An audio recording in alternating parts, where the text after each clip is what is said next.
He is smiling in his mugshot. The man accused of setting an LGBTQ center on fire is now behind bars. Detectives arrested Darren Beach at his apartment today. Derek Stahl has reaction tonight from the people who knew Beach in his younger days.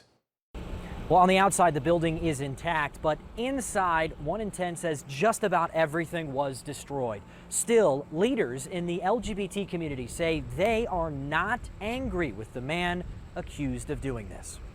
About a week or two before police say Darren Beach set his former youth center on fire. I realized pretty quickly that he was hallucinating. Ray Bradford ran into the 26-year-old on the street. He was delusional. It's difficult to stand in front of one of the kids that you've helped in the past and you want to help again, and you find yourself incapable. Bradford says he's known Darren for years. They met while Bradford worked as a volunteer at 1 in 10 and another youth homeless shelter, and Darren was a client. It was always clear to me that Darren had a good heart. He had a sense of right and wrong.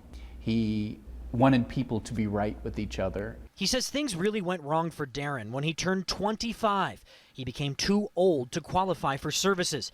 And that reminds Bradford of something else about their last encounter. He was wearing a very heavy metal chain over his shoulder with a very heavy weight attached to it. In the days before this fire, Darren Beach was literally carrying a heavy burden alone. If he could get the counseling and the medications and food and shelter, just get the basic things he needs, it would have changed him radically, and this incident never would have happened. Bradford says if Darren Beach is convicted, he ought to face the consequences for victimizing the many people who loved this place. But he argues that Darren was a bit of a victim too. Meantime, 1 in 10 continues to receive a huge outpouring of support. They've gotten a lot of donations over the past few days. Derek Stahl, CBS 5 News.